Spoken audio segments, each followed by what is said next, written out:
Hey guys, it's just Adam here. A little bit of sensible seriousness before we get started. So, you all might know about Cold Open Stories and how Colin has hit a ton of issues, which has left Cold Open Stories basically, it's frozen for the time being.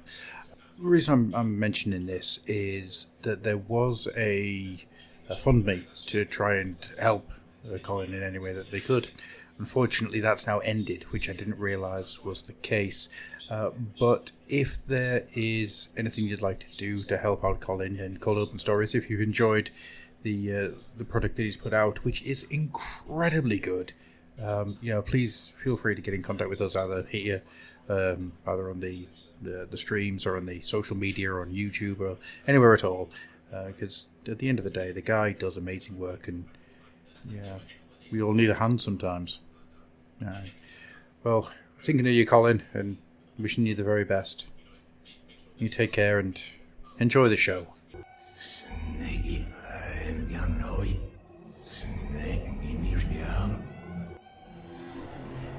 There was a crooked man, and he walked a crooked mile. He found a crooked sixpence upon a crooked stile. He bought a crooked cat, which caught a crooked mouse, and they all lived together in a little crooked house, until Nagash showed up and ate all of them. Welcome to the Fluffenhammer. First here, then there, make up your mind already! Death is close. I love frequent. You have already lost.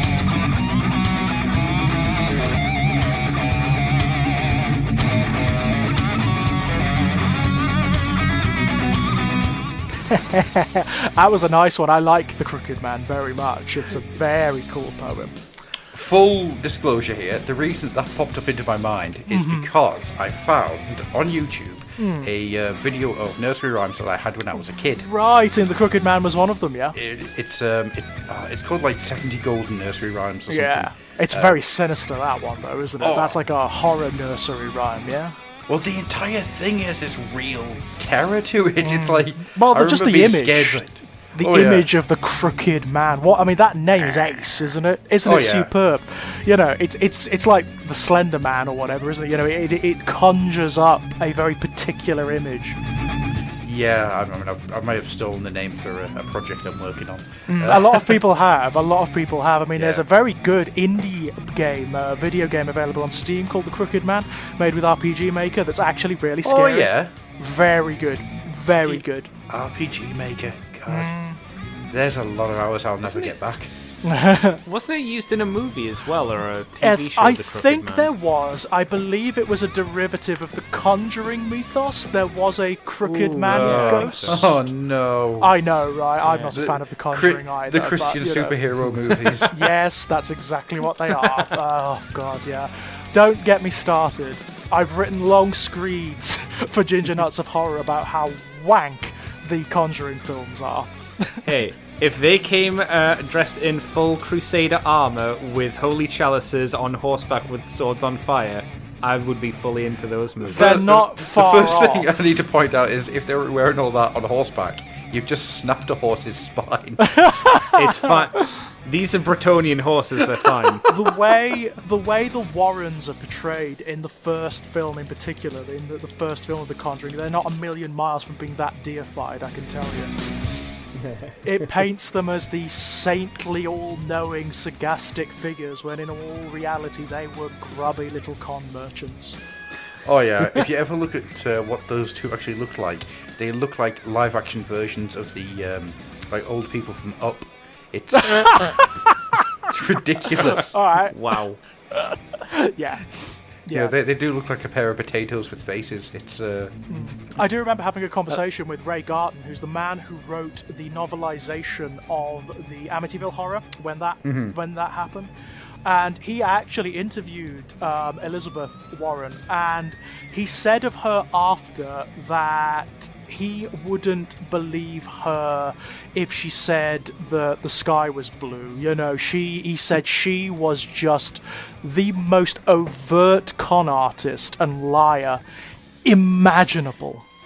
Wasn't like something, if they came to your house and they managed to clear it out, wasn't it something like they got part of the deeds to your home? Oh yeah, they were so good at protecting the brand. They were so good at getting money and book deals, and like any rights to the story always belonged to them.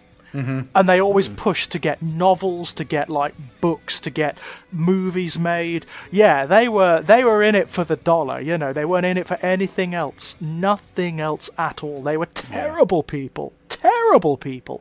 And also they looked like a pair of donuts. There's that too, yes. But I just want to point out how unhuman they actually looked. Yeah. But again, that may have been deliberate because they were very good at protecting the brand, you know? Yeah, yeah. And but then you get the films and it's like, thingy, the guy he played Night Owl in Watchmen. He's a good-looking fella. Yeah, right. It's like looking at him going, hang on, you do not look like a dough ball. No. But yeah, I have a real beef with the Warrens. I really do. They were terrible, terrible people. Yeah. But they do seem to, largely because of the Conjuring films, they do seem to experience this lionization. You know, where people have softened to them, despite the fact that they have done terrible things. Yeah, really, absolutely terrible things, including driving someone to murder through their abuses, you know, by telling them that they were possessed or that they were hearing stories or they were hearing voices or whatever. And I have no problem pointing out, you know, that they were terrible when they were alive and they're terrible now that they're dead. I have a weird love-hate relationship with the... I'm trying to remember the name of the house, the most haunted house in Britain that they went to. Was it? It wasn't Borley Rectory, was it? Because that was the most haunted house before. It was... Yes, I know the one you mean. I'm not going to look it up because it will be here forever. And the council house, yeah. Yeah. I don't want to slow everything down. But the stories that came out of that, like Elizabeth just walking around, just banging on the walls, going "Ghost." Yeah, right. Ghost. The Enfield Poltergeist. That's the one. The Enfield Poltergeist. Yeah, that I find it is a fascinating case. It's a really interesting case, but you know, they saw money. Yeah. As did, I think, a lot of the people involved with that one. Yeah, a lot of people. I mean, the guy who bought the house, he bought it so people could do tours. Right. It's just a council house, you know. Yeah. It's like it's literally just a council house at the end of a street. Right. Yeah, near some running water. Ooh. The Enfield Poltergeist. That's what Ghostwatch was based on, largely, wasn't it? It was, yeah. Which is a stunning piece of work, by the way.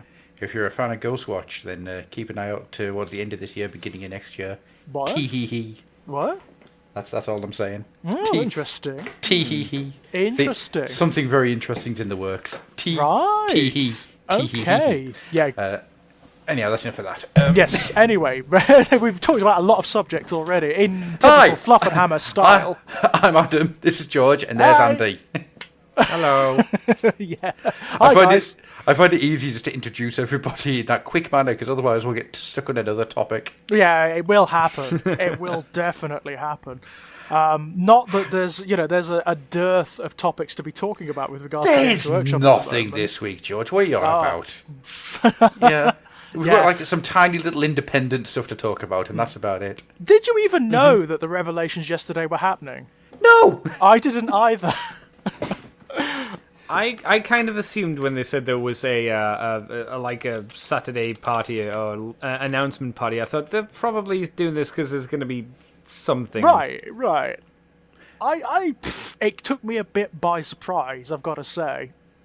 Okay. It took me a bit by surprise. I just didn't know for some reason. I've been very hot on following all of the revelations up till this point because it's been fun. It's been really fun being a part of it, you know. But it just passed me by.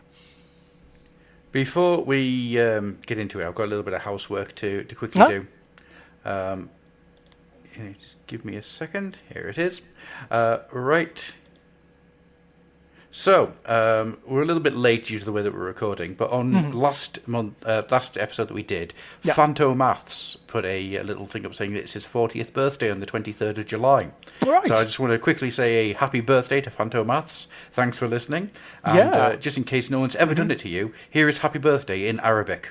Shala helwa yayami, shala helwa yayami, shala helwa Phantomaths, shala helwa yayami. Yay! I like that version better than like the English version. I've got to say. Yeah, it's pretty. Ishman, Mashkila. Oh God!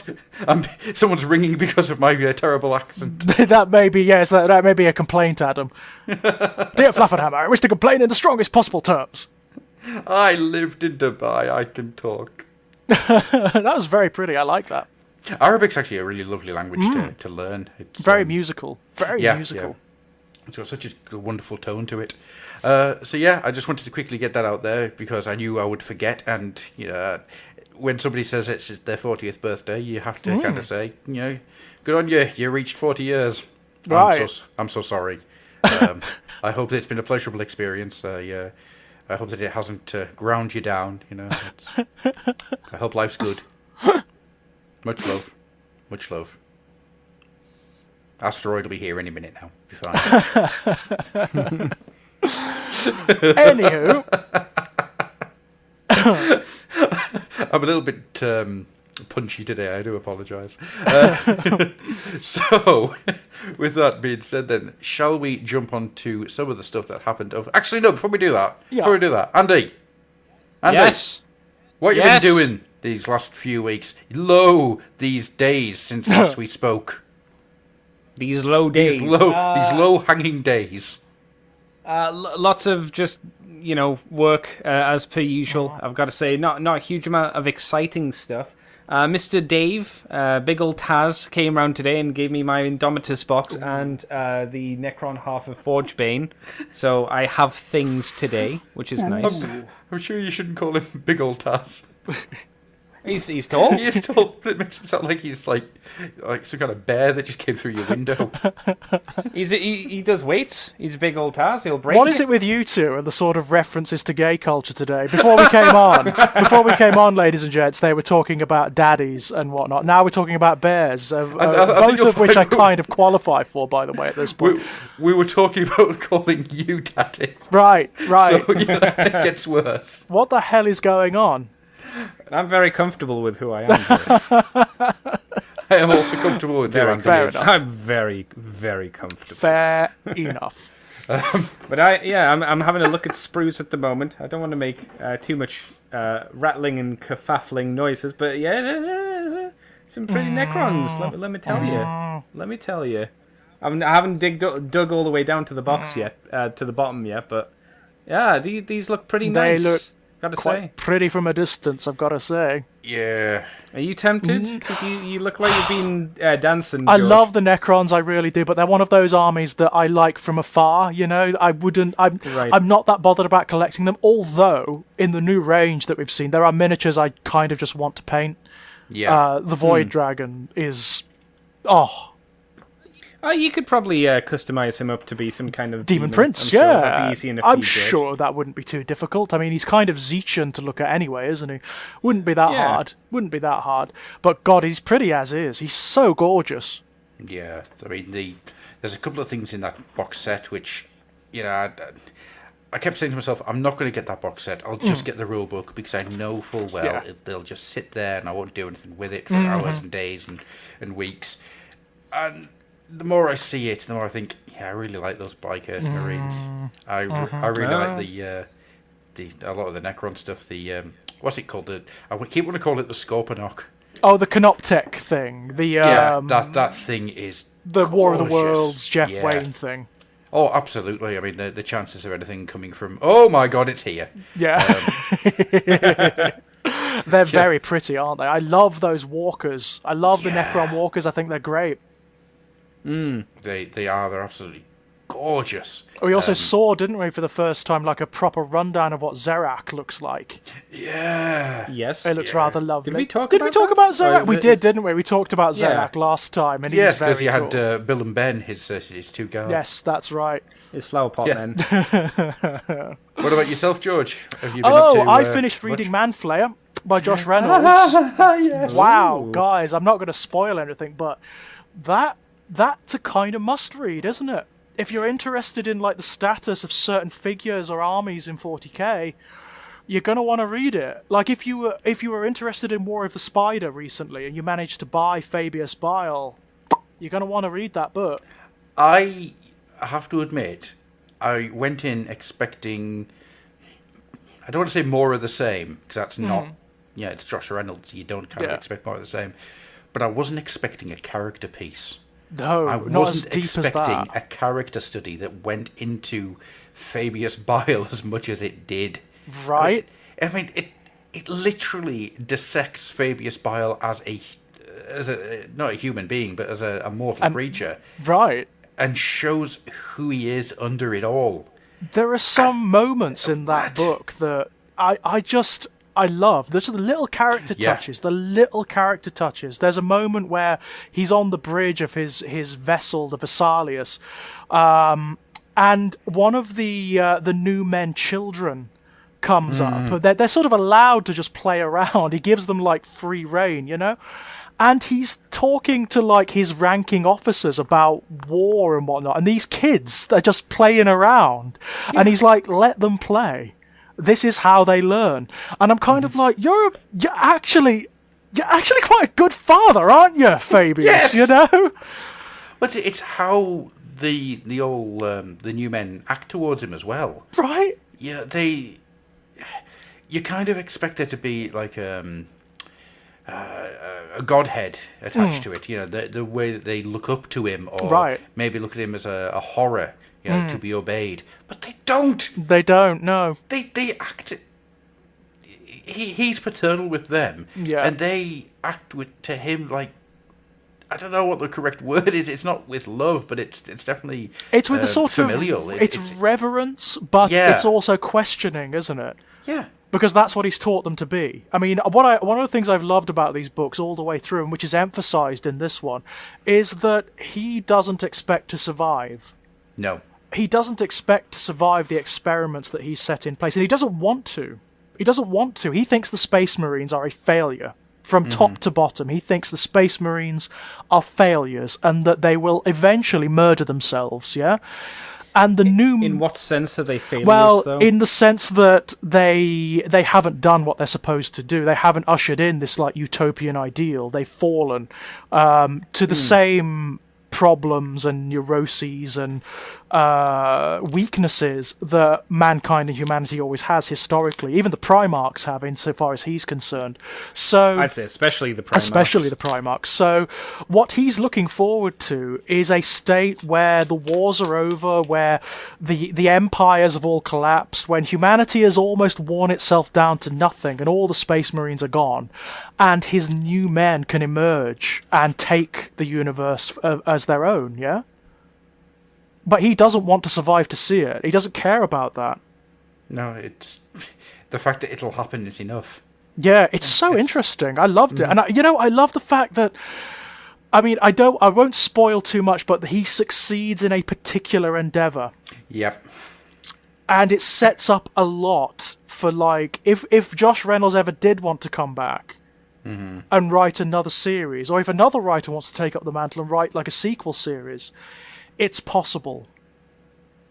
It's very possible. The only downside I have to that book is that there's stuff set up in that book that really should have been made into rules for the tabletop. Oh, that would have been great, yeah. And I find it bizarre that it hasn't been. Yeah, the new men are the big one. Yeah. Does it give you both ideas for like RPG? Oh, while you read the book? absolutely. Massively. Especially for George being the Fabius boy. Yeah, massively so. There's just so much you can do with Fabius Bile. I mean, even within the war game setting. Obviously, we had War of the Spider recently, which has loads of rules for creating the forces of Fabius Bile, which are really good. They're really fun. But no new men, which is really, really frustrating, because all you really need is a stratagem allowing you to upgrade Chaos Cultists, and you would have been fine, you know? Yeah, but then again, maybe with what it seems we are going to get, which is Dark Mechanicum and Traitor Guard, that will be possible, you know? I suppose if we get anything like Slanesh related in the future, maybe you could like pinch some of their rules depending on the kind of units that they kind of field. Yeah. Maybe kind of not adapt them, but just like mess with them a bit and say these are Newman rules. Right. These are special Newman I rules or wouldn't be something. Maybe surprised if at some point you get a Codex Bile. Well, I think what's going to happen is they were talking about that. I mean, this is actually part of what we're going to discuss generally, but in the reveals, they talked about like the new format for the codices. And they said about the Space Marine Codex that largely all of the first founding chapters are in it, barring the ones that are really divergent, but all the core units are in it. And instead of having like separate codices, all they're going to have now are supplements. They're going to follow the format of the last Space Marine Codex, where each of the divergent armies has a supplement. I'm imagining that's what's going to happen for all of the armies, yeah? So, for Chaos Space Marines, obviously, instead of having like a fully fledged out Thousand Sun Codex, you'll have all the core units in the Chaos Space Marine Codex, and then the Thousand Sun Codex, which will have just the divergent units and rules and whatnot. Same for the Death Guard. And in that regard, they could do an entire supplement for the Chosen of Bile. It would be very easy to do.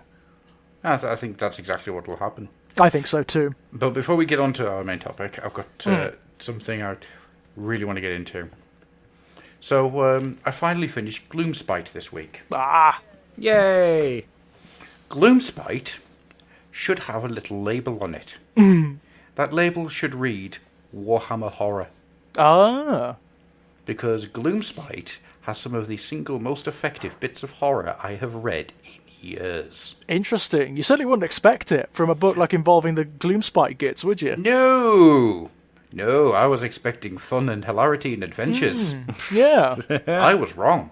The first third of the book is like an oncoming storm moment. Yeah, there's just these weird little things happening at the corner of your eye type. Yeah, it's a little bit supernatural horror.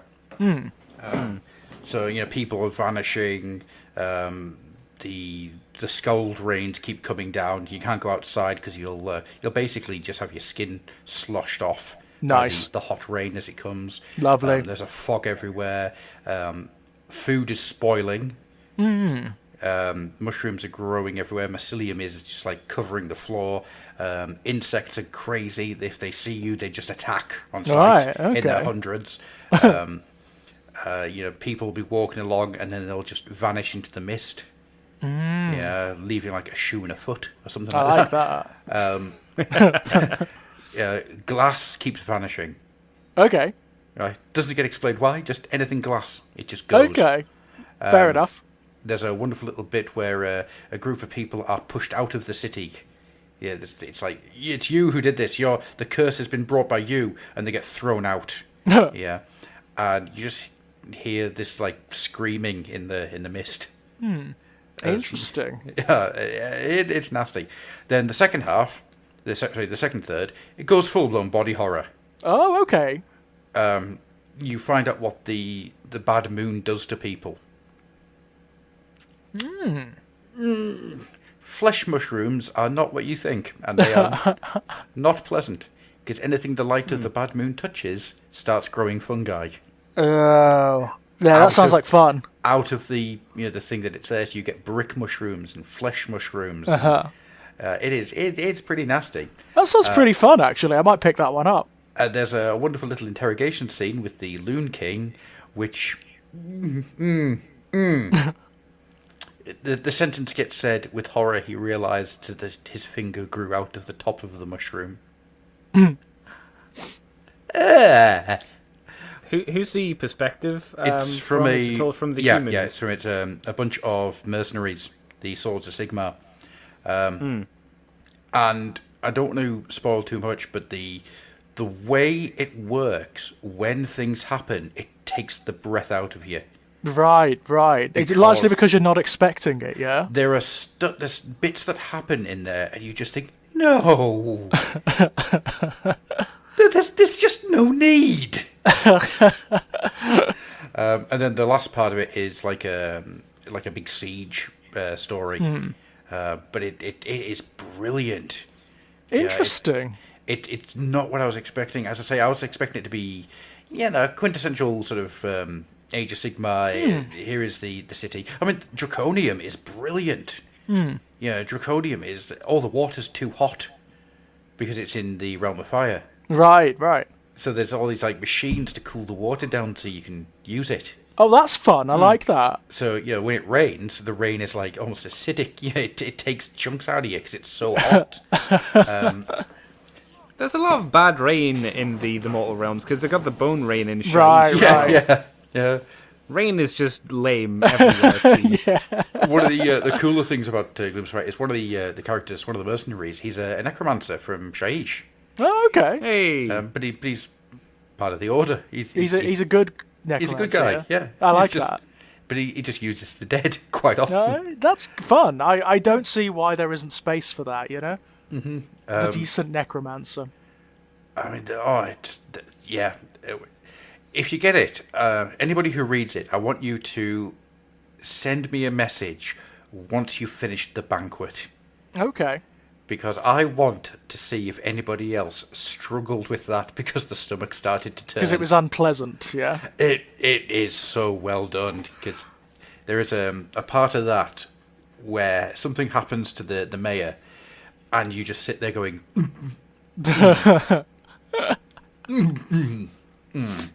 But it's interesting. There's a couple of books I've read recently from the Black Library that kind of should maybe be under the Warhammer Horror label. I mean, Lords of Silence was one. Mm-hmm. Yes, yeah. That's just full of the most horrible, both psychological and body horror.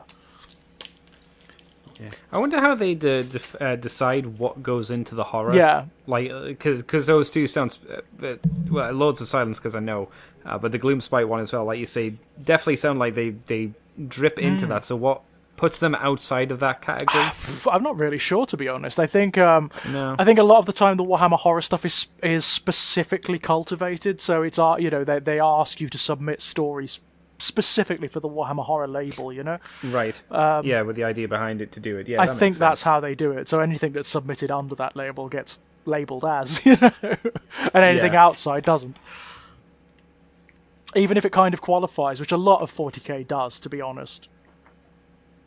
Yeah, it sounds like it anyway. I mean, I'm still working through Saturnine as well, which is the latest in the Solar Wars books, and it's Dan Abnett coming back to the Horus Heresy, which is nice. Yay! Really good actually. Is this the first time he's been back in a while? Because I thought he did come back. Come back for the start of it. He was at the very beginning. He wrote the first one, which was Horus Rising. No, I mean the start of the Siege of Terror. Did he do the first one? Did he write the first one? I can't remember. Possibly. But this one's very good. I mean, for the first time, you get some really decent characterization for Rogel Dawn, which is nice. Bit of the he actually gets a fair bit of characterization in this, and he's very well written, which is nice to see. A loyalist Primarch who's actually, kind of empathetic. And just the sense of scale. I mean, this is the war porn stuff on just a ridiculous scale. I mean, just ridiculous. The Siege of Terror, there's so much going on all at once, both internal and external. So the privation inside the palace, where you've got people starving, dying of plague and whatnot. You've got entire sections that are quarantined off because Nurgle's plagues have started to infect it, or because agents within the Imperium have said there's something funny going on over there. They're sort of, they're part of the cult of the Emperor, and we don't want that, so let's seal all that off. It's really cool. It's actually very well done indeed. Very well done.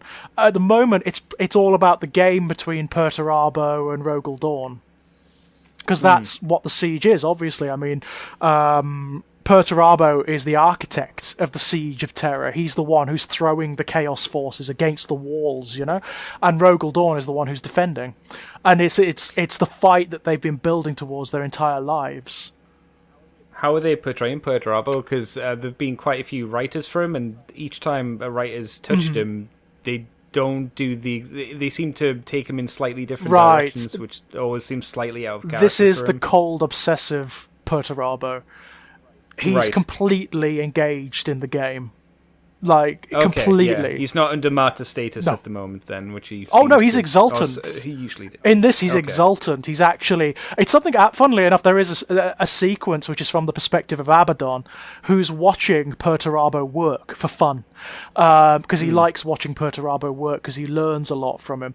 And Perturabo is ensconced in this, giant machine that's feeding him information on what's going on across the entire siege, and he's just making calculations and moving things all over the place.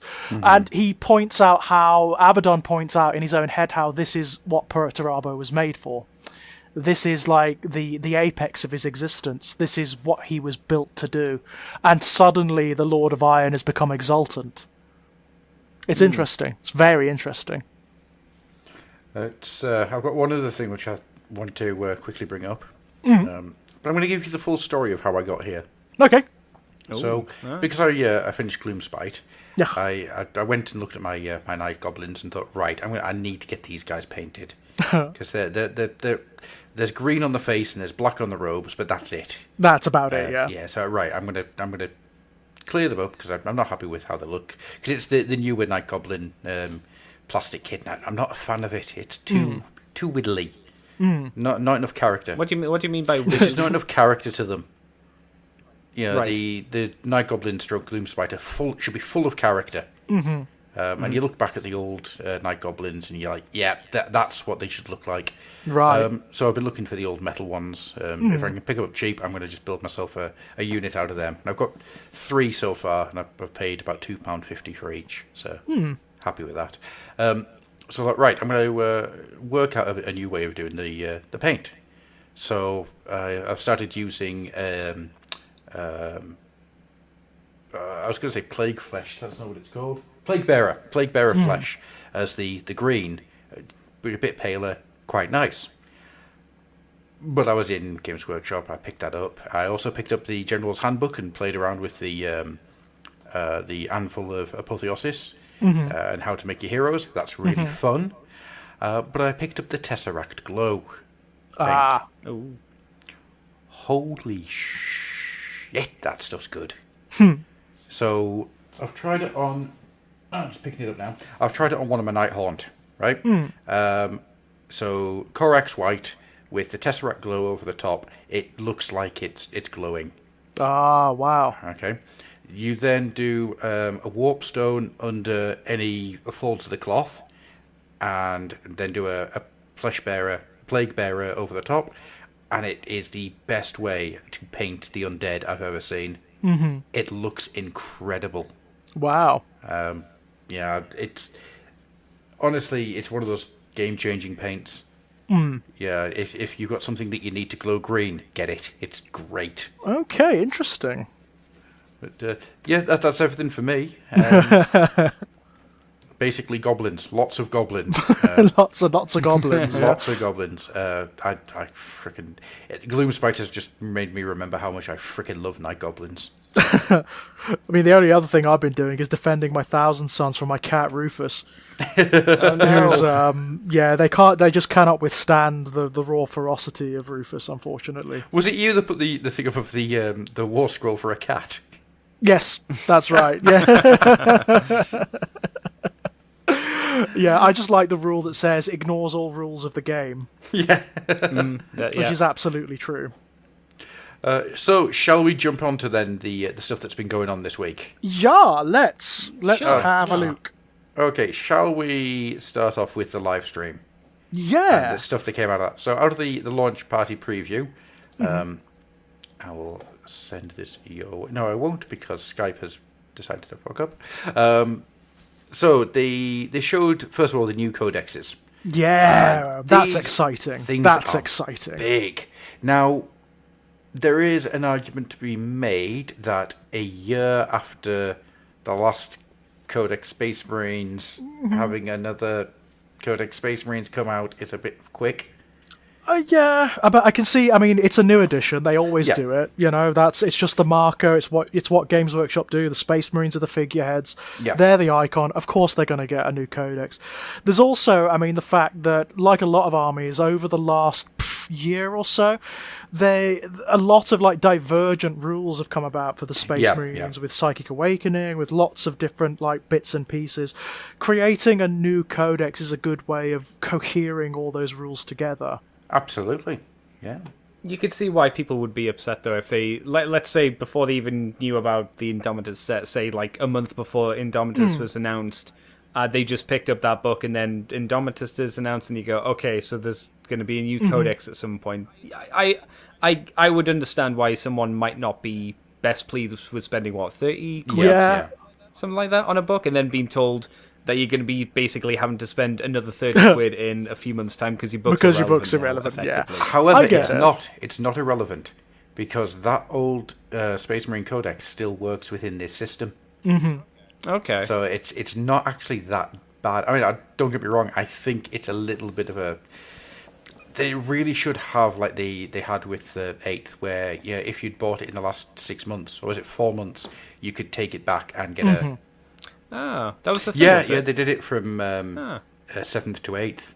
Mm-hmm. That would have been nice if that was at least extended with this. Yeah, I think with the Space Marine. With the Space Marine Codex, if you'd bought one beginning of the year, you could take it back and get some money off this one. You know, I think that would have been a good idea. I understand why people are salty about it. Mm-hmm. Yeah, I honestly do. But the old Codex is still completely usable. Mm-hmm. Yeah.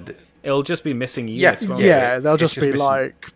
And also, I mean, from what I understand, they were saying that these are very much bespoke 9th Ed, so there's going to be very specific rules for things like the Crusade system. Exactly, yeah. Which is great fun. I'm very looking forward to that. And also, just from the pictures, they're way bigger than codices have been before. They are massive. Yeah, right? I mean, these are proper big hardback editions. Mostly pleased about that. Absolutely. I love a good hardback. Do we know on page count or have any idea on page count? Not at the moment. Not right now. Okay. I mean, I'd estimate they're knocking like the 130 page count by the looks of them. Yeah. My concern with the bigger pictures would be if they're adding more pictures in and increasing the page count, and then obviously then having to increase the price. That would be a concern. Yeah, which, odds on the prices will increase. That wouldn't surprise me in the least. Same. But I'm... Which is, again, a shame. Yeah, but I'm always... It's one of those... I like the presentation of a codex. I think it's... To have a nicely presented codex is important, but to then increase the price of them, I'm not sure if I would prefer them to stay at the same price and look how they did... Well, have a slightly different format and whatnot, but still keep the same smaller pictures and whatnot to get all the information... Or I would be happy with the increase. I'm not sure. If it's a cut and paste job like they did with the 7th to 8th Orc Codex. Oh no! That was the thing. Yeah, it's pretty much the same codex with new bits. And it was a big problem in my eyes. I'm not surprised. If they do that, then I think we've got a bigger problem. Yeah, that would be annoying. However, from what I understand about both of these codexes, this is ground-up rebuild. Yeah. This is... Because a lot of what they're trying to return to with the Primaris Marines is that Baroque Gothic look and feel. Yeah. They've had their military SWAT-style years. The best way to put it is, as I heard it's been said somewhere, that they've finished their work experience and now they're allowed to be Space Marines. Yeah, I mean, that does make sense within the lore as well, doesn't it? They've had their time as initiates, I suppose. So now there's been space for the Primaris Marines, certainly the Primaris chapters, to develop their own lore, their own iconography, and to become a bit more elaborated. So, that makes a lot of sense. And apparently there's something in the Space Marines Codex which points out that the Imperium doesn't know what year it is. Yeah, I like that too. That makes, Have they been in lockdown too or something? It does feel like we've been here for 41 millennia. Yeah, dozen off.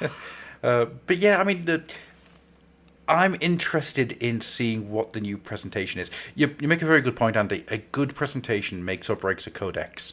You know, we've seen what happens when it's a bare minimum presentation, and it's terrible, and you lose so much of the energy that you need to engage with it. Well, it can turn people off from the hobby. It has in the past. Yeah, it's turned absolutely people can. away from the hobby itself. If their army is not given the appropriate attention, I suppose, then it can turn people off. You know.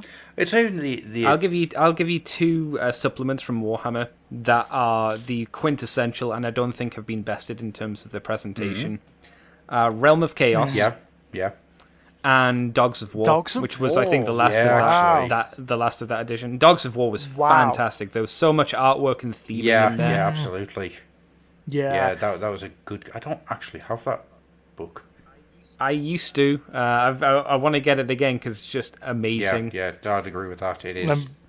It was gorgeous. It was very, very good, and also, I mean, the Realms of Chaos books. I mean, they're classics, aren't they? You know, they. And they're so popular. Obviously, they're so good fun to read that they're still being reprinted. You know, there are still reprints occurring, which is brilliant. Yeah. You know, that's amazing for such a redundant game system. People still like to read them. I should have been more specific with Realm of Chaos because I don't have the earlier two. The one I was talking about was the last Realm of Chaos book they did, the one with the big skull on the front. The 97 edition. Yeah, that would be it. And that one because it had like really intricate border designs on every single page. Was that the one written by Tumas Perinian? Yeah.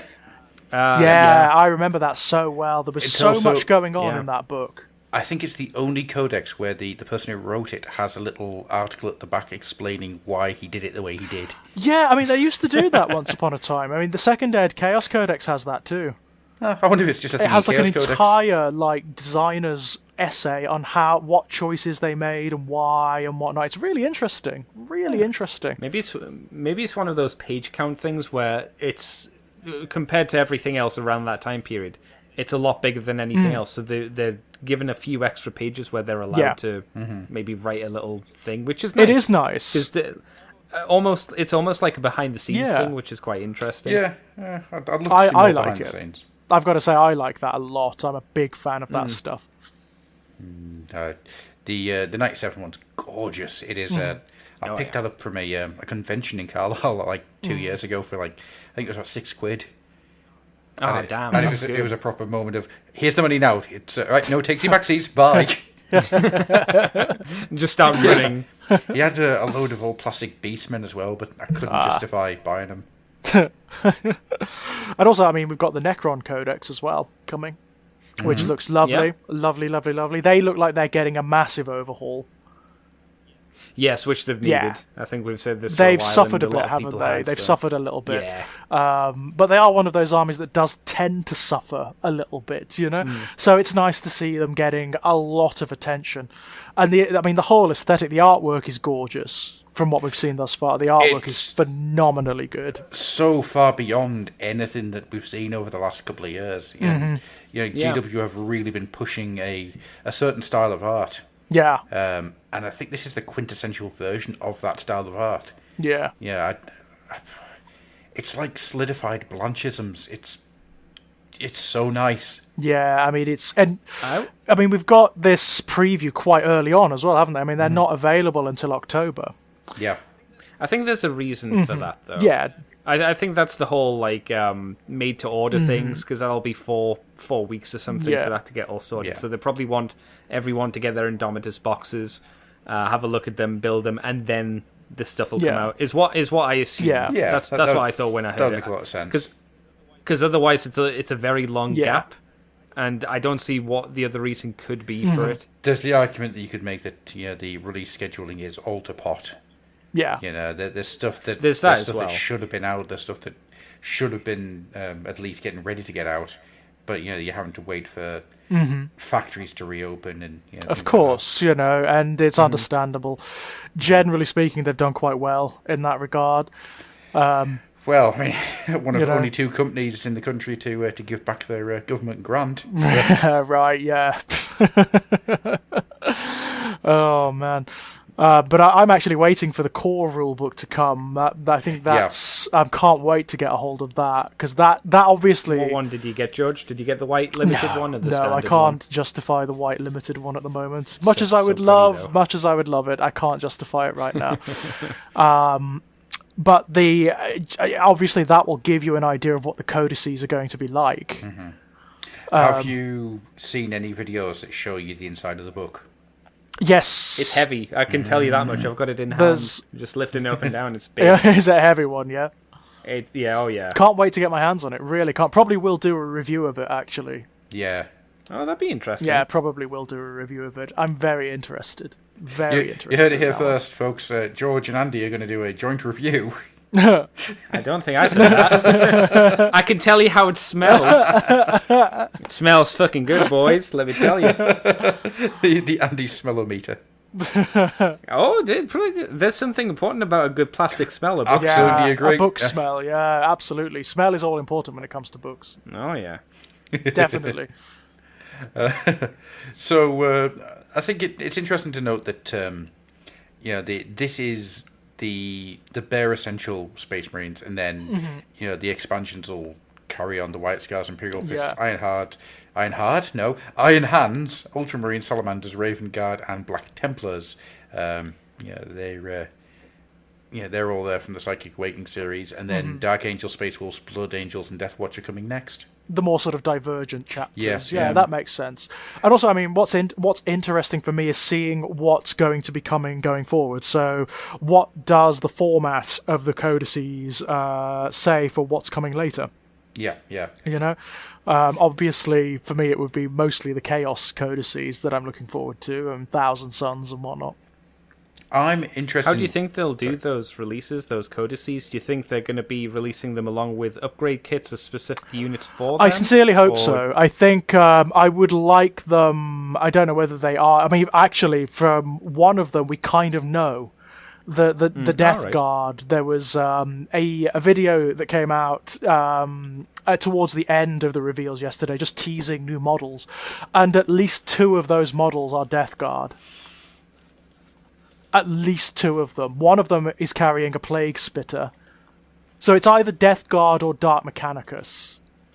But if you looked very closely, there was the teaser of the miniature. It looks like it's got either a cloak or wings that are made out of flayed flesh and mechanical parts.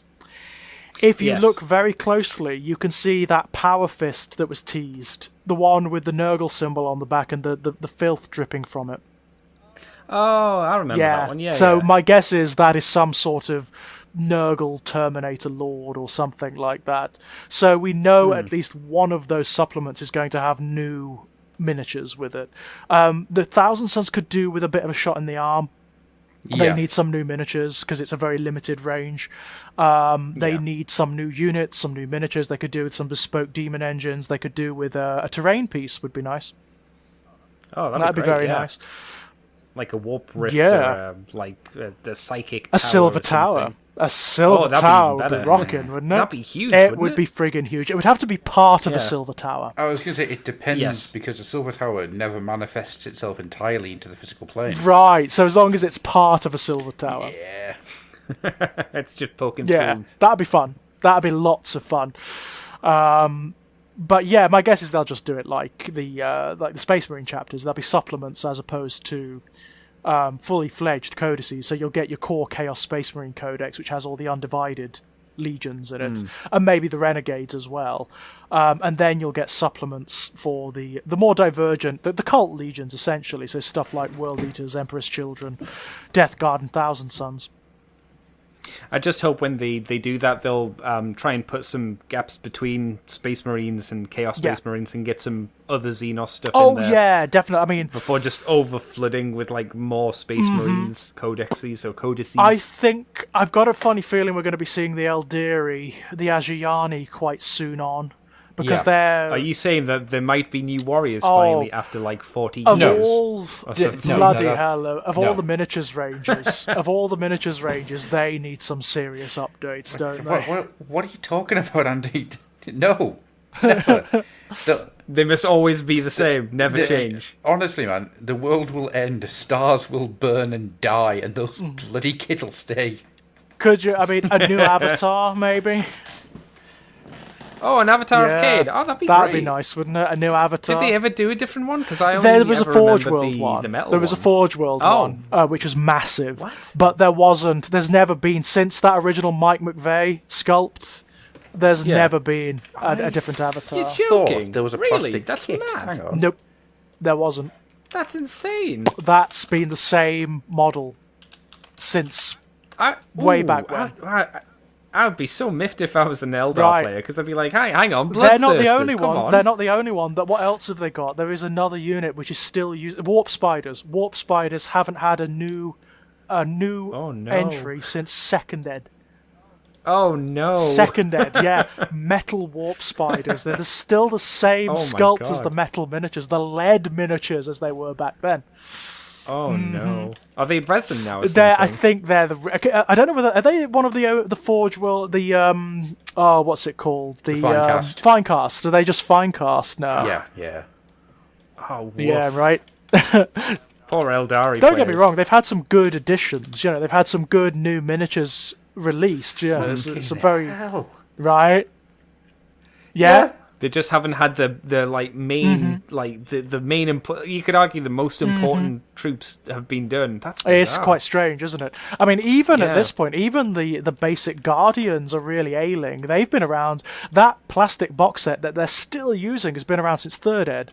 Oof. It's they could do with a little bit of a little bit of an update. To put it mildly. I am blown away. Yeah. It's a strange range where you've got like bits and pieces from all across the history of Games Workshop. So the stuff that's really cutting edge from Psychic Awakening, like Jane Czar and the Howling Banshees, and there's stuff that is from Second Ed, which is when I started the hobby. The Eldar Codex was my first codex. Madness. Right? Because I've got one here. I'm struggling to be able to send it to you guys because Skype is being... There's a big Forge World avatar Yeah, that's I've got a got- spear. Yeah, I've But got that that's one. Forge World. There has not been an Avatar miniature since the original Mike McVeigh sculpt. Yeah, I've just been on the Games Workshop site, and it's still the original one. Which It's is, still the original sculpt, which, don't get me wrong, I've loved that miniature forever. It is really good, but it is so out of date now. You put it Yeah. next to like Bloodthirsters. This thing is supposed to fight Keepers of Secrets, you know? It's tiny compared to them. It's tiny. So I'm sending you it over Facebook. I'm trying to work out where this thing's come from. Ding! There we go. So what's that one? Oh, I don't know. Let's have a peek. I mean, the only real Avatar that's been released is it's the Avatar of Death, the Avatar of Ennead. Yeah, that is from the Dark Elf range. That is Right. it's from the Cauldron of Blood. Right. It's the big, it's the big statue of Cain from yeah, the back no, of the I see it now, Cauldron yeah. of Blood, and you can actually use it as a standalone miniature because it can come to life. In the How tall is it's it? not massively tall. It's not big because it's got to sit on the back of the Cauldron of Blood, which is a big miniature anyway. It's not massive, not by any stretch of the imagination. Taller than a Space Marine kind of Yeah, thing? taller than or a Space about Marine. this- Yeah, it's taller than a Space Marine, Okay. but not huge. Not like it's certainly not Greater Demon standard, which the Right. Avatar should Yeah. be really. Yeah. Because that's what Yeah, it is. totally. It's exactly what it is. It's a Great Demon, for all intents and purposes. Well, I've learned something new, and that is that my God, the Eldari need an update. Yeah. All yeah. jokes aside, because I cannot believe that they're still using that original lead. I mean, that thing was originally produced in lead. Yeah, I remember having the lead version, getting that top knot to stay on. Oh, awful. Oof. Can you imagine? I don't have to imagine I tried doing it. Yeah, right? It was a pest. It was an absolute pest. It was one of the miniatures I learnt to paint with. You know, where it was it's almost like a test miniature, you know? One of the very first I had a go at. Wow. Many moons ago. Yeah. Many moons ago. That thing's nearly 30 years old. Yeah, it is. It is. Jesus Christ. Anyhow, sorry. Yeah, they do need a bit of an update just to bring them, just to give the range some coherency. Because there are some gorgeous models. The Harlequins, the new Harlequins, are phenomenal. Yeah, they're really good. Phenomenal. They're absolutely beautiful. But then you put them next to like the Guardians from Third Ed and the Avatar from Second Ed and the Warp Spiders from Second Ed, and it's kind of like it doesn't really work all together, you know. I do have to say that the Codex Necrons has something in it which makes me very excited. Oh. A painting guide? No. Let's see if anyone can guess. You can get a guess each. Okay. So, what is it in the Necrons? I have no idea. Could it be the surging tide of Canatep critters? No. Is it an incursion force popping out of portals to annihilate everything? No. Is it the Shard of the Void Dragon? No. Is it the Silent King? No. It's the fact there's random tables. Yeah, so I understand. There's random tables. So is it for like character creation or something? It's for the dynasties. Yeah. Oh right. So okay. to create your own dynasties, you can roll random tables. That's cool. That's cool. If anything was going to get me playing Necrons, it's the fact that the Codex has random tables. That's you don't understand really how cool. much I love random tables. I hope they do that for all of the armies if they're going to do it for the Necrons. So you can create your own craft worlds, you can create your own like Drukhari cabals and whatnot. Oh yeah. Oh, Tyranids. Tyranid High Fleets. Yeah, random Tyranid High Fleet. Oh. Chaos Space Marine warbands. More random tables. Sincerely hope that, definitely. My guess is that they're random, like by choice, though. So if you want, you can just pick something from them. Like that's how they've done random tables generally recently. Where's the fun in that? You want to roll D66, and then you get tall legs and a crest. Or, as happened in Realm of Chaos, you get Spunk Grow Bottom Thunder.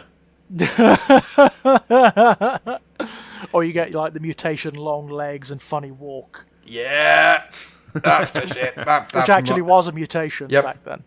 That's my jam right there. I freaking love random tables. Interesting. But yeah, I mean, it's exciting. The Codex thing is really exciting. It's there's so much going on. I'm, once again, just looking at this art, it is so good. It really ties back to that first Necron Codex and just how sort of horrific they were. Yeah. Of course, we've also had some suggestions of new releases. We've got the Goliath for the Primaris, which looks Gladiator. like a boot. The Gladiator. It looks like a boot. It does. It really does. It's not my aesthetic, No. but then again, the Primaris have never really been my aesthetic, so, it's not for me, that one. There is one thing I really like about the Gladiator, and that is I don't know if I didn't notice it straight away, but once I saw it, I can't unsee it. It's the little Primaris head playing peekaboo at the top. Yeah, at the top. Yeah, I saw that as well. It looks poking silly. out, yeah. Peekaboo! I love it. It looks like the foot of like a Titan-class Transformer or something to me. It looks like the head for a 40k version of Megas XLR.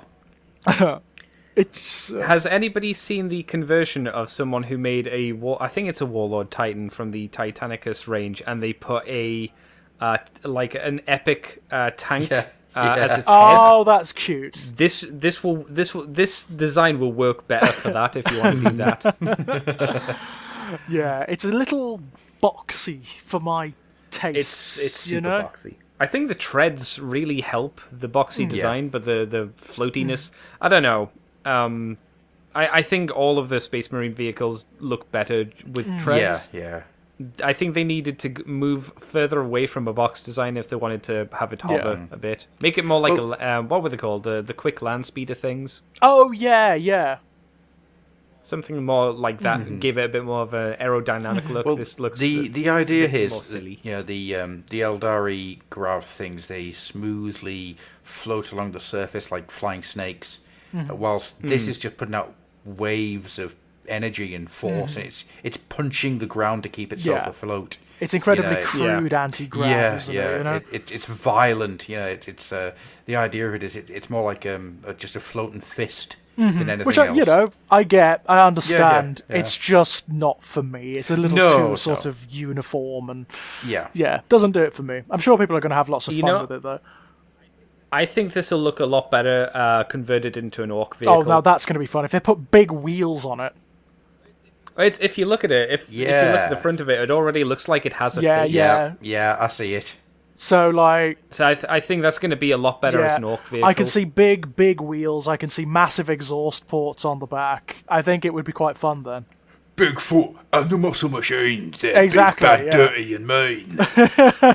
What if they kept it hover, but instead of that, they got rid of the hover tech and just attached like balloons? Oh, that's ace. Yes. All of that. You've just got like a little Gretchen sitting on the where the Space Marine is with a little hat with a propeller on top. All of that. Exactly. Brilliant, The orc belief in the propellers keeping it afloat. Yeah, that would do it for me. And we have balloons now with the Caradron Overlords. True. It's entirely possible, isn't it? It is entirely possible. Get on it, lads. But yeah, more stuff for Primaris, and I'm sure that's just going to escalate throughout Ninth Ed, because obviously the big push is for the Primaris at the moment. I have got a thing about the Primaris push. You know, I've said for a while now that I'm not bothered about the Space Marines. It's if they're going to upgrade everything to Primaris, that's fine, get on with it. And then I realised that's not entirely true.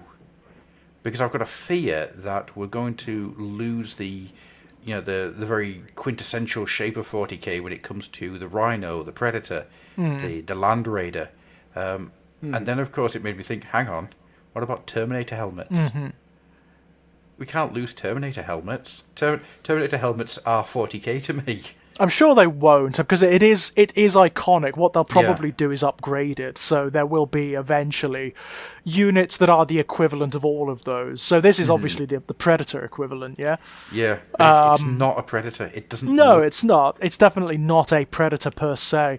But I imagine the same will be true of Terminators. There will be something at some point. I'll be really sad to lose that Terminator look. Yeah, same. Because I mean, it's carried like 40k for so long, and it'd be just sad to see it go. The other thing I hope for is that all those Space Marine tanks get moved over to the Imperial Guard. Now that would be interesting. Yeah. So there's a place for them to go. Yeah. That would be cool. That would be nice to see. And of course, I mean, like Chaos are probably going to have equivalents of them anyway. Oh yeah. Because they will be using all the old tanks and whatnot. That's Although true, it would be nice to. I mean, this is another thing for me. It would be really lovely if this time round, if they looked at like Chaos Space Marines as a range and moved them quite massively forward. Yeah, like they did with the Death Guard. And the Thousand Suns moved away from them just being Imperial Marines with bits and bobs on them, you know? Yeah. So lots of new vehicles, lots of new. Why don't they look back at what's going on with the Horus Heresy and look at like the archaic vehicles that the Imperium doesn't produce anymore, but which the Chaos Legions would probably have quite a lot of. Yeah. And produce perverted, corrupted versions of them, you know? They did that with the fetid bloat drone. Exactly, That's based on an old AdMech machine, isn't it? That's right. From 30k. That's the exact thing they should be doing.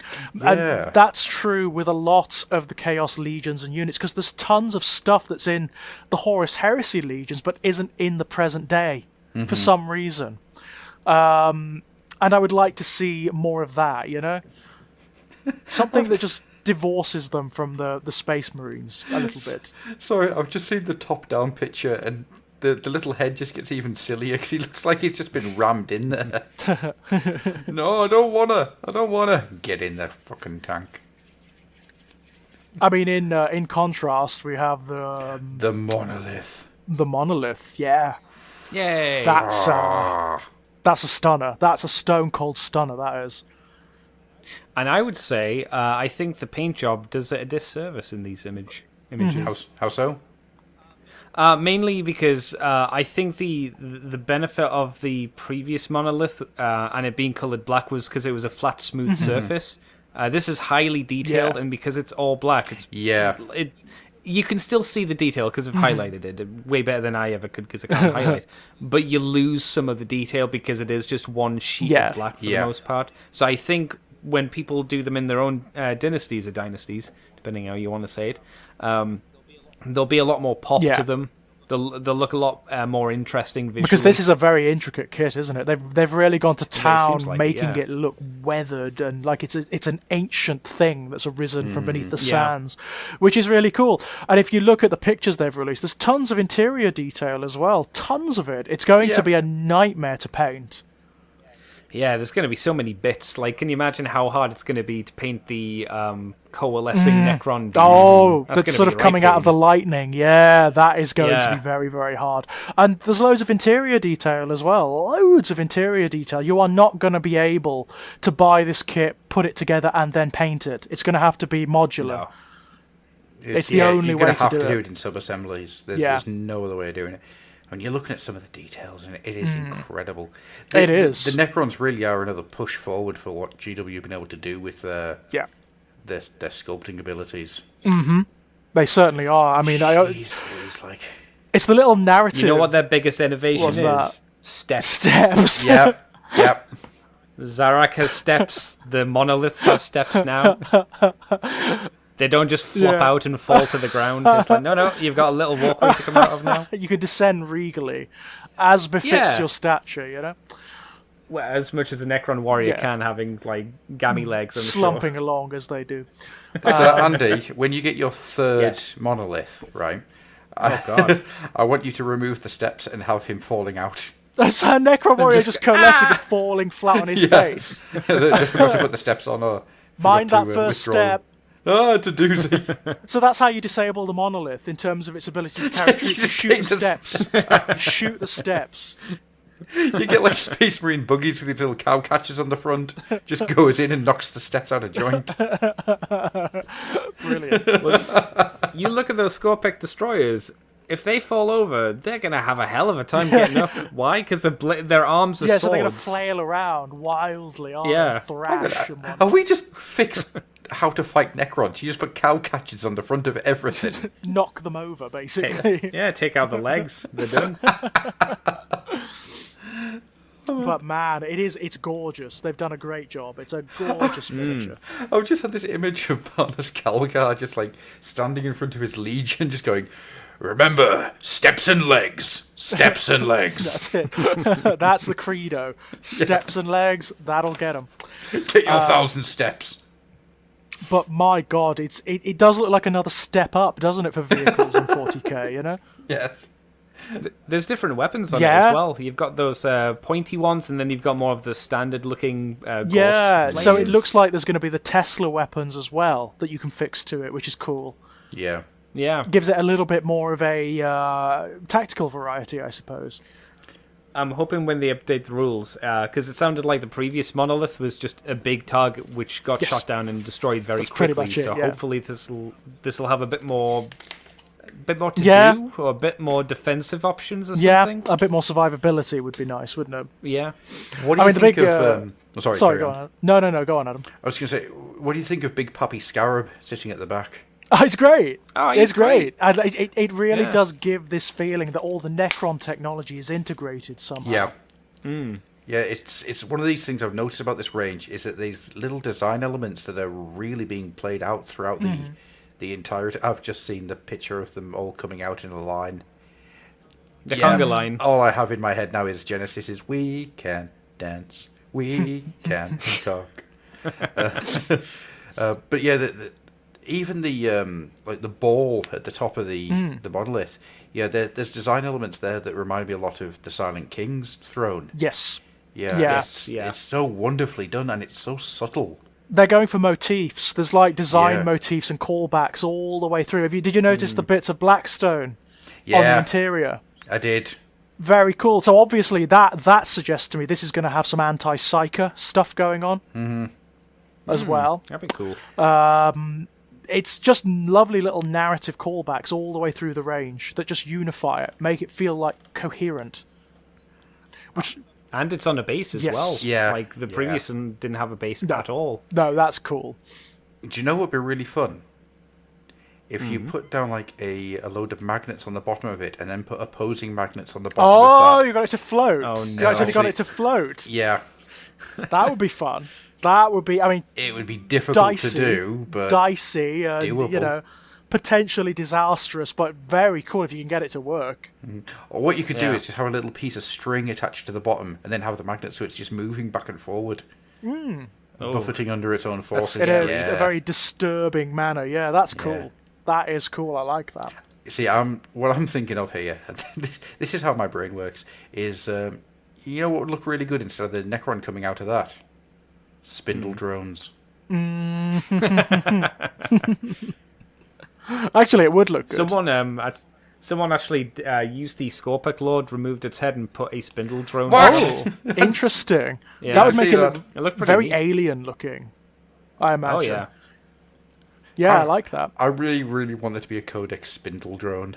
Because I freaking love the spindle drones. But yeah, it's an impressive thing. It's a very impressive thing, and I'm going to get that Necron Codex just to see what they've done with it all. Yeah. I didn't go in on the last 40k just because I thought, right, I'm going to stick with Age of Sigmar and Age of Sigmar alone. I might have to get knee deep in this 40k. In Ninth Age, yeah. Yeah, there's a lot going on here I quite like. The Crusade system. gotta kill The people. Crusade system just does it Yeah, for me. I've got to say. Yeah.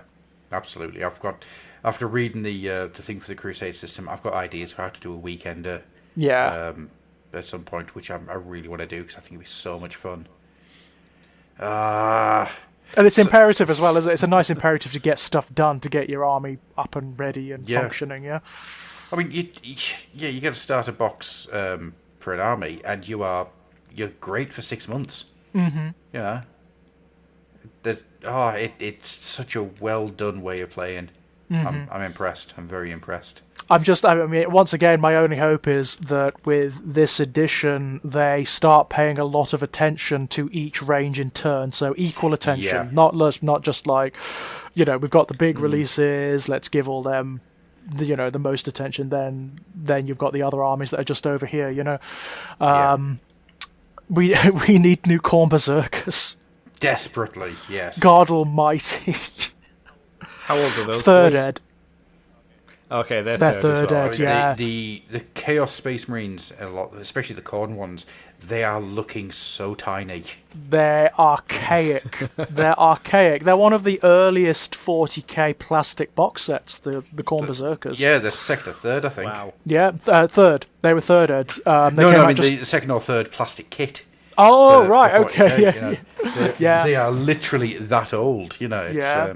They were a big deal. That's They were a mad. big deal. I've still got the White Dwarf when they were first released, and they were a big deal. There was a whole article about them and how they were a step forward in the engineering of miniatures, and how they are designed so you can convert them, so you can cut the hands off and twist them around so that they're dual wielding chain axes and stuff Yeah. like that. Yeah.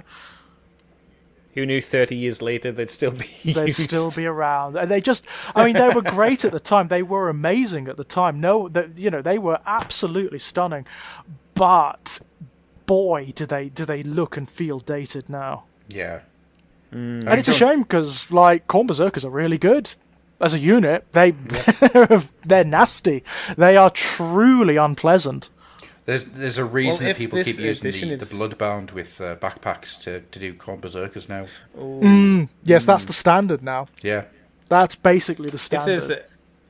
If there's a heavier push for this edition's melee, then the Khorne Berserkers, they have to get Oh, something. Just logically. they've already, like all melee units, they've already had a shot in the arm from the terrain rules. Oh, I just mean model-wise, rather than anything else. Well, my guess is they won't do a new Khorne Berserker box set until they do a World Eaters Codex supplement, and they won't do a World Eaters Codex supplement until there's an Angron. Yeah. Yeah, that makes sense, unfortunately. And there probably won't be a World Eaters and an Angron until they've done the Emperor's Children and Fulgrim, because they've been teased so much. So much. Fulgrim's there and Fulgrim's done, and it's like, God fucking damn it. And more besides, apparently there are Noise Marines and all sorts, just waiting for this Codex supplement to be released. So, yeah, they just need to get on with it and do it. Good old portrait of Fulgrim Grey. Yeah, I mean that will stop most of my projects when that comes out. Yeah, because it's going to be a must, Alongside Magnus, he's my favourite. He's my big ass favourite, Fulgrim. Shall we talk a little bit about the video that came at the end? Yeah, the teasers. Yeah. The teasers. So, I mean, there's a couple of interesting things in here. Like, for example, that's Dark Mechanicus. I'm telling you right now, that is Dark Mechanicus. I'm torn. Which it's one? either Dark Mechanicus or it's Death Guard.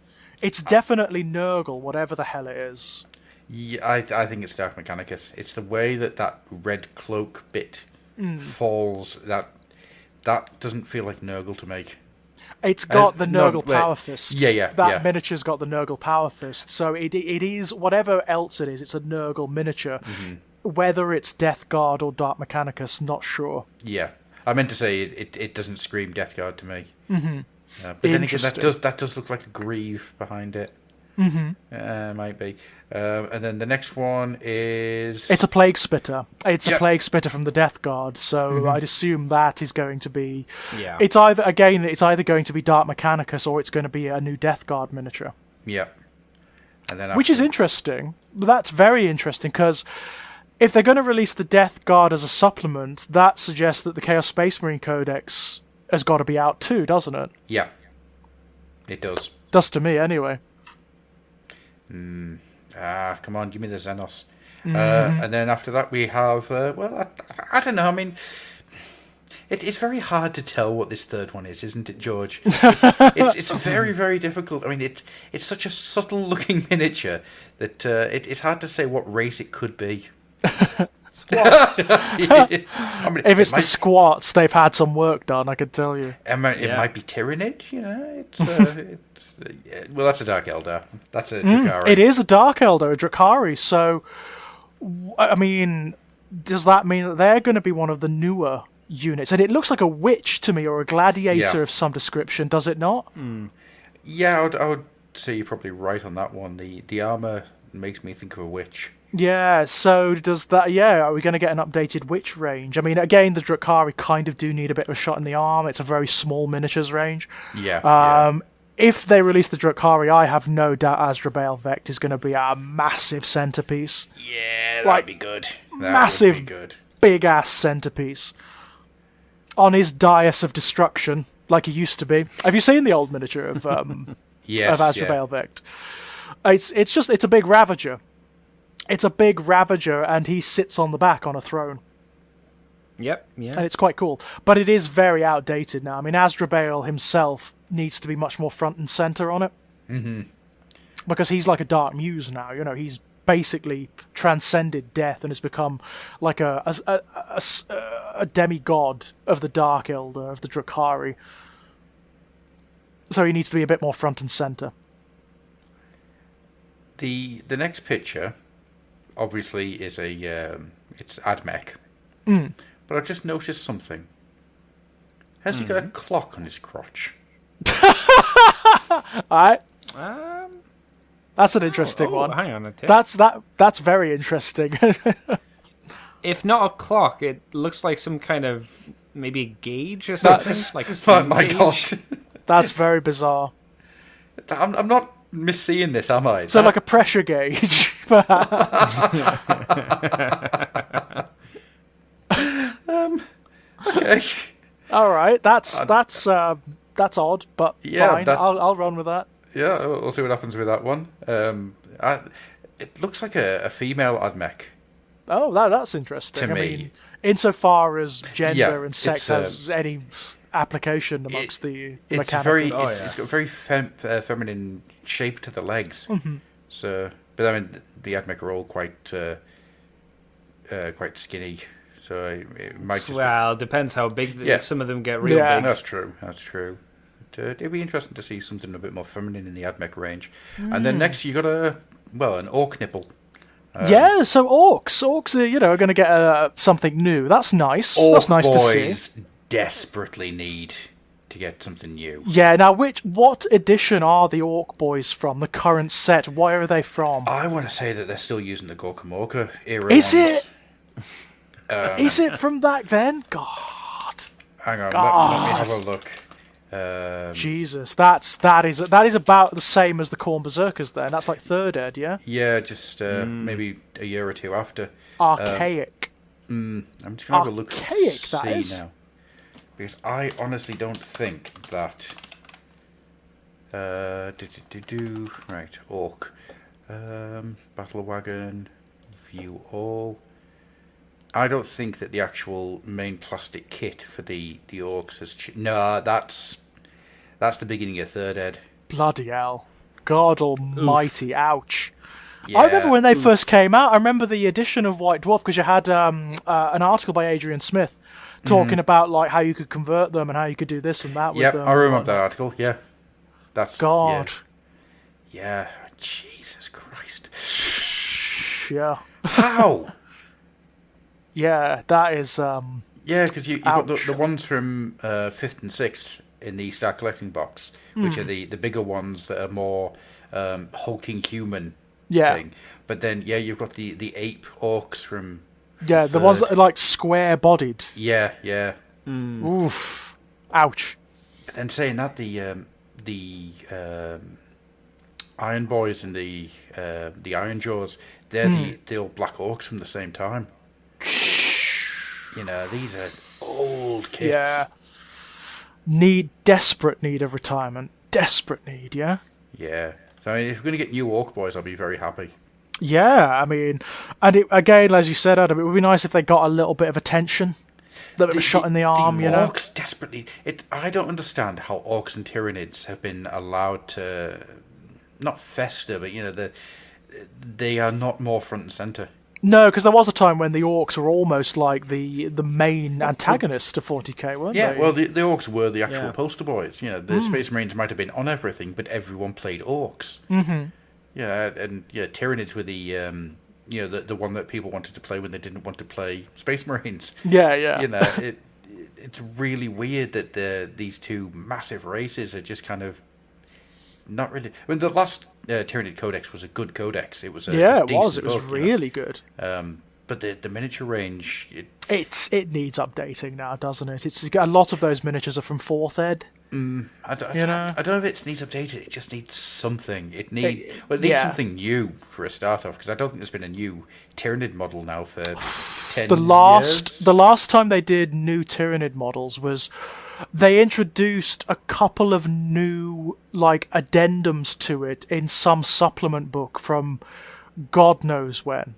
God knows when. It was a while back. You got things like the Death Leaper Lictor, the Venom Thrope, and the big spore pod things that come down. So that was a while ago. That's it was a while back that they did that. Jeez Louise.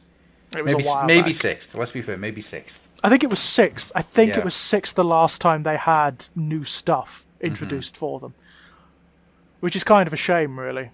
It's weird to me that the stuff that is quintessentially Games Workshop and Games Workshop recognisable seems to just kind of get left there. It's odd, but I mean, for my money, I'd love to see more big monsters in the Tyranids, like really big monsters, like the Dominatrix, Yeah, they wouldn't be calling it that anymore. No, they would never be called that now. But I'm amazed they got away with it the first time. Like the alien, basically the equivalent of the Alien Queen, yeah? Yeah.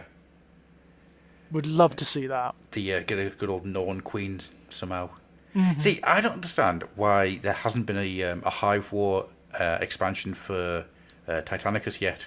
I know, I know Titanicus is set in the Horus Heresy, but it just makes sense to me. Yeah, just shift it forward for that particular setting, so you can have like the Bio Titans and things. Yeah. It's just been playing it fairly safe, hasn't it? Just like chaos and normal Titanic stuff, and even which is kind of what you could argue the range has been for the longest time, which is why we've kind of got to this position where a lot of the big stuff's the main armies have just kind of been left in the dirt. And even the chaos stuff in Space Marines. Titanicus is really conservative for chaos. Yeah, because it's early chaos, isn't it? It's, it's really conservative. It's just like the tainted equivalent. They're not even like mutated or anything like that at this point, or demonically possessed or whatever. No, just got a couple of symbols on them. And spikes and chains, obviously. Right, so that's everything from the live Sisters stream. of Battle. There was the Sisters of Battle, weren't they? Who they're a big popular miniatures range at the moment, so I'm sure they'll be getting an updated codex reasonably soon.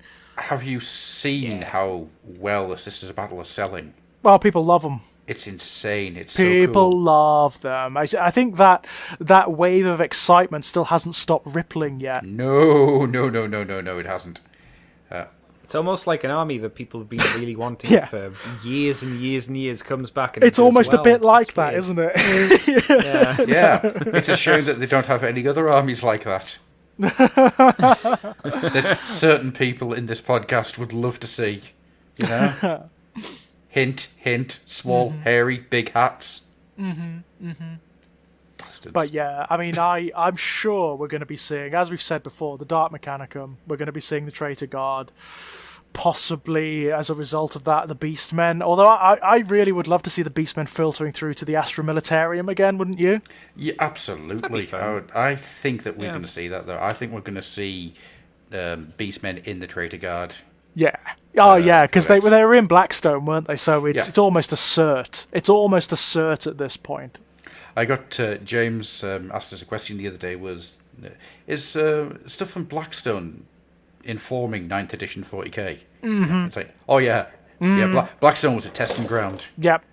If you want to see like where certain art, like Chaos, if you want to see where it's going to be going in 9th, then I think you can just look at Blackstone, and it's like, that's going to be the ethos of Chaos going forward, which is no bad thing. No, it's no bad thing. It does need a bit of a shake-up. It needs to be changed now. And unfortunately, those minis, those Chaos Space Marines, were only in. Yes, they were. Yes, they were. Outside, which is a real. It is a bit. I think you'll see them getting released outside of it. You'd hope. Yeah, so. I mean, it's a waste of a mold to not. You know, you've got the mold, you've got the tooling, you've paid for it. Might as well. Yeah, absolutely. I mean, little 20 quid little box, you know. Especially since Blackstone's been off the shelves now for a while. Yeah, I mean. Blackstone's pretty much coming to an end. Or has it come to an end now? Is the last one out? They wrapped it up, didn't they, with that supplement that had the really big spindle drones in it? I don't think that's actually out yet. Is it not? Well, that's the last one. Yeah. That's the last one. That's like the end of level boss, basically. Yeah. I'm tempted to get that just for the spindle drone. The big spindle drones, yeah. Yeah, run them as a Tyranid army. You don't know how much I've been, considering the idea of just scouring eBay to buy spindle drones. Just have, a swarm of spindle drones. Yeah, just have, 150 spindle drones. It's like... That can't be cheap, though. They must be expensive. Yeah. Yeah. There's a reason I haven't done it. Oh. But imagine... painting them all. Yeah, well, I mean, they were easy enough. It's just spray Wraithbone, do a blue wash, pick out the eye, done. But imagine if you were setting up your 1,000 Suns. So what are you playing, Adam? And it's just me taking out 500 spindle drones one by one. It's like just a bucket just of pouring them on the table. Bucket of monkeys. Gonna need a lot of blast weapons. Don't worry, I've brought some dice. Pulls out a blade. Yeah, I've just got a laptop that's dedicated to nothing but rolling dice. Yeah. Steam coming out the side. Occasionally just flicks up in green lettering, let me die. Right, what else has happened this week? The app launched. Yeah, interesting. Haven't got it myself. Not yet. But from what I understand, the app has been a bit of a misstep. Yeah? Oh, what's that? So the free version of the app takes you to Rules, which is a Google document. Okay. And people have said, not really. And it hasn't quite worked on launch. Oh. It's been a little bit janky. Oh, no. which has not been great because it's $3.99 a month to have. I mean, I've got the Azir one, which is 99p a month. I've got that's all right. Yeah, I've got no problems with that. And I don't think $3.99 is bad for what you'll eventually have with the 40k one. I mean, the 8th edition codex is there free for you to use. Oh, that's cool. So you got quite a lot of stuff out of it. For $3.99, that is good. That is a bit of a bargain. Yeah, but yeah, as I say, it's been a bit janky on release, so that's a bit of a shame. But yeah, we'll check back. I'll check back in with that as time goes on. Hopefully, that will be fixed and updated. Fingers crossed. Fingers crossed. What else we got? Dark Tide. Yeah, new game announced. Yeah, interesting. Made by the people that did Vermintide. Vermintide was good. So it's just it seems like it'll be just another one of those kind of games. I'd imagine so. But nicely enough, it's not Space Marines. You're playing as inquisitorial agents. That's nice. Yeah, I like that. I want the Vermintide shirts. I know that's got nothing to do with the game, but the shirts are really cool, and I want a proper RPG playing as an Inquisitor. I was thinking about this the other day. How would you do a 40k RPG? And I came across an idea. You start off as an Imperial Guard, right? And the first 2 to 3 hours of gameplay are you in big sweeping battle, and the rest of your unit are wiped out. And then you fall in with an Inquisitor, and you build up from that. So you become sort of like the henchman. Yeah. And then at some point the Inquisitor dies, but by that point you have taken on enough to become... You become the Inquisitor. You sort of take on the mantle, yeah? Mm-hmm. That's fun. Yeah, I like that. So it's like your ascension, yeah? Yeah. And I think that would be a really fun way of doing it. That could be really fun, actually, because you've got the different orders as well. So, the pathway system for, like, leveling up and whatnot is obvious. Yeah. I like that, yeah. I'm surprised some stuff like that hasn't been done yet, I think we're going to start seeing good Games Workshop games start to happen. Now that they're expanding out and like making deals with various different companies and whatnot, I think it's probably. Well, now they've got enough social stock to be able to do it. Mm-hmm. Because this is the problem. Before now, it has always been that companies approach Games Workshop to get a license. Yeah. Now Games Workshop are able to approach companies to offer a license. Now that may not sound like a huge difference, but it is massive. Yeah. Because it means that things like shovelware mobile games can no longer be the be-all and end-all. Mm-hmm. I mean, they probably will happen because unfortunately, it's stupid to turn down free money. Yeah, it's massively lucrative, isn't it, unfortunately? Yeah, and I could go off on multiple tangents on why mobile gaming is the worst fucking parasitic thing in the world. That's ever happened to the mainstream game industry. Oh, well, I mean, yeah, it caused issues that have eventually just made me go, fuck this. Mm-hmm. But I'll not get into that. See Jim Sterling. Yeah. But because Games Workshop can now approach other companies, I mean, the last time the Games Workshop approached a company to get a game made, it was Space Marine. So that was a while ago. Mm-hmm. But Space Marine was decent. Yeah, I mean, it's not my thing, but it's certainly it was a step up from what had gone before. Well, it's a hell of a lot better than Fire Warrior. Yeah, Jesus. Oh, let's not talk about Fire Warrior. PlayStation version of Fire Warrior. Oh my God. Every version of Fire Warrior so bad. There was no good. So bad. Say its name 3 times and it turns up and makes you play it. No. But I think Dark Tide looks. I mean, Vermintide's a decent game. It's a lot of fun for what it is. And if you've got a couple of friends, you can have a really good evening with it. Dark Tide looks like it's going to be the same. It looks good. It looks right. Mm-hmm. Yeah, it looks like 40k. It looks a little bit dark, and I mean lighting wise. Oh.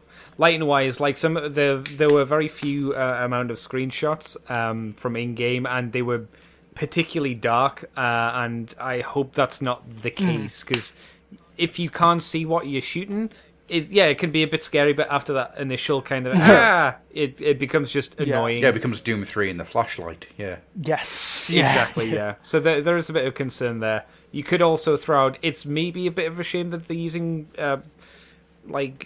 plague walkers mainly or pox walkers because it looks like it dips a bit too hard into zombies. Yeah.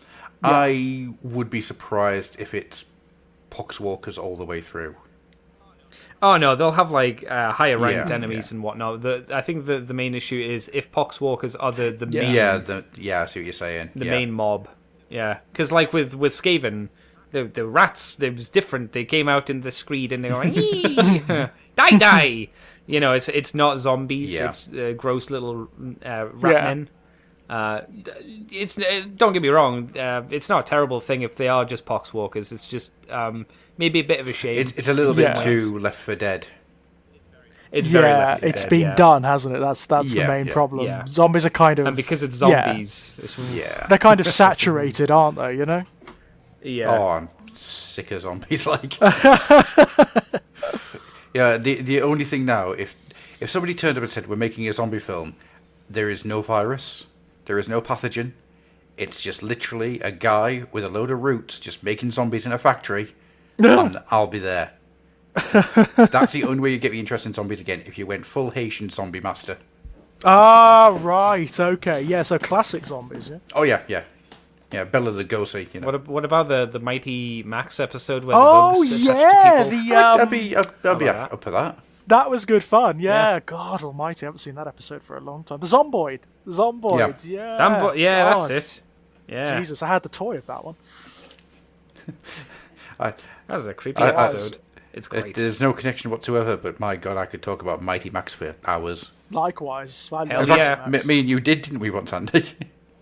Yeah, we did it for a Patreon show on my podcast. Yeah, I love Mighty Max.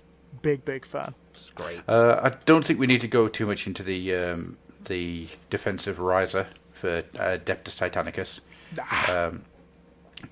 What's that? Is that the new molds for that? It's the new book for it. Oh, it's a book. Okay. It just talks about riser in the Ultima Segmentum. Okay. It looks all right. And I think that's about everything. Mm-hmm. That's us. That's everything that we have to talk about this evening. Unless anybody's got anything else to throw out there. Nope, I'm all right. Yeah. I think we've got it all covered. I can't think of anything else that's really worth talking about, apart from when we get more AOS stuff. Yeah. It feels like it's been. What are you a while. talking about, Andy? We've just got a load of elves. Yes, I forgot about the Lumineth. Yeah, and as much as I don't really like elves, they're really good. I forgot about those guys. Yeah, I do like. Do they have a book yet? Well, sort of. They had a book in a box set. They don't have an actual book, an army release yet. There was just that box set. Ah, okay. Like the same way the Sister Battle had that book and box. Mm-hmm. Right, the supplemental kind of. This is just to get pretty much. Until the main army release. Okay. But there's a load of stuff in that book which is really interesting. One of the things I quite like is they've taken the idea of the Eldari and the fall of the Eldari and turned it on its head a little bit when it comes to the Lumineth. So they instead of being so passionate and carefree that they birthed a god, they became so focused that it attacked they attracted the attentions of the gods. And they were just basically like, oh, I like these guys. These guys are focused. Yeah, that's what I want. Watch those passions run. Yeah, because they divorce their own emotions from themselves, don't they? They do, yeah. They put them into a particular substance, don't they? It's sort of like they transmit it away from themselves, like it's something diseased. Mm-hmm. I would love to read that book because the stuff I've heard, it sounds really interesting. Yeah, I'm up for actually buying that. That would be one of the very first sort of high elf books that I've bought. Yeah. That's for damn sure. And in that case, then I will finish off by apologising because I have an apology to make. So for the last God knows how long, me and George have torn down the Wood Elves in Warhammer Fantasy Battle for being the least interesting thing ever. Yep. So, in reading the 2005 White Dwarfs, I'd forgotten that they completely redid the Wood Elves. Oh, okay. To make them more fey. All right. And to stop them from being just elves that came from the sea and decided to live in the trees, and to make them more ethereal horrors that grab you as you walk past the tree. So the very roots of what would become the Sylvaneth, yeah? Very much so, and I didn't realise how much it was that. So, for example, the Wood Elves in the 2005 edition, most of them didn't have units. They were skirmishers. Yeah. They were like the Beastmen. The Beastmen were the same. And yeah, they hid in trees and things, and you could like almost deep strike from forests and things. And I didn't realise all this was there. And I would just like to put my hand up and apologise to say that Wood Elves are the most boring part of the elves, apart from that. Yeah, I was going to say, I did know all that was there, and I still thought that they were the most boring thing. To be honest with you, I was a little bit taken aback and just going, this is a lot more interesting than Wood Elves have ever been in my life. Yeah. The only thing I ever really liked, and I don't even think it was part of the Wood Elves, but there was a dragon who came from the Wood Elves. Yep. Who was, I believe, a dog of war. Yeah. And that was very pretty. But everything else, it's like, nah. Yeah. So I just want to make my apology, but also reiterate that they are the most boring elves, and elves are boring. So there is my apology and my doubling down. Your sorry, not sorry moment, yeah? No. That's not sorry whatsoever. It is an apology and a doubling down. You can't stop me.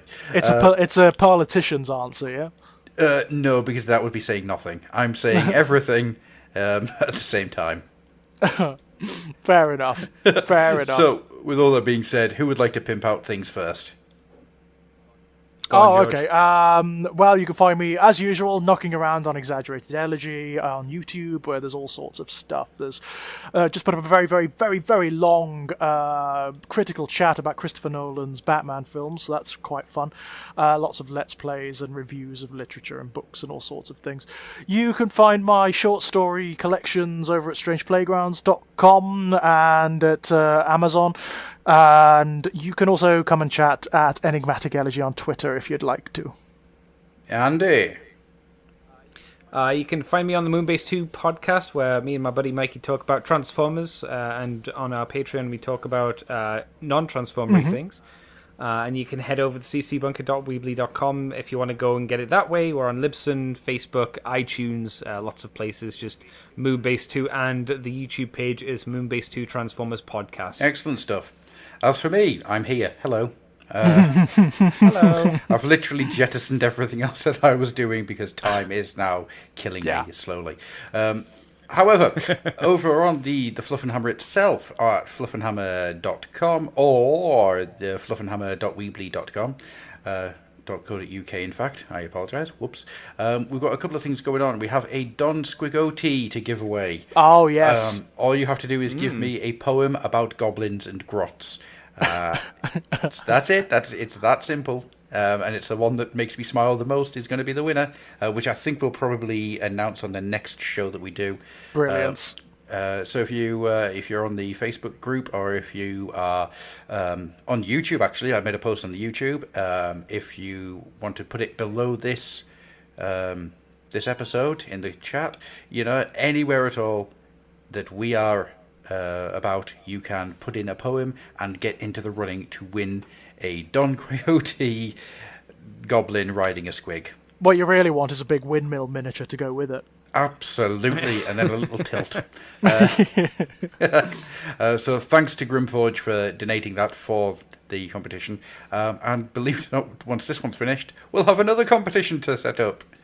So we're doing well for these. Interesting. And the next one's going to be so much fun.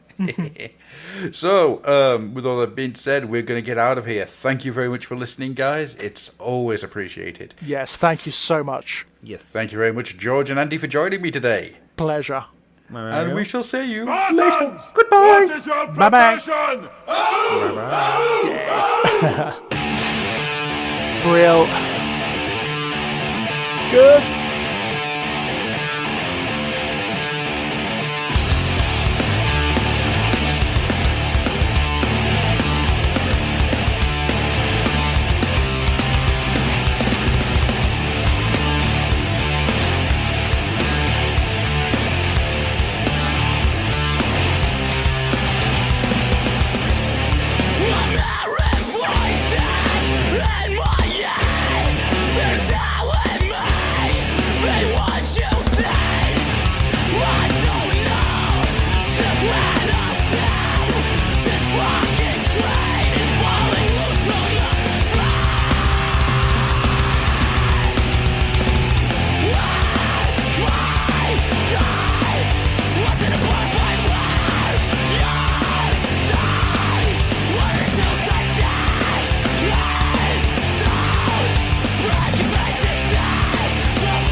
Alright!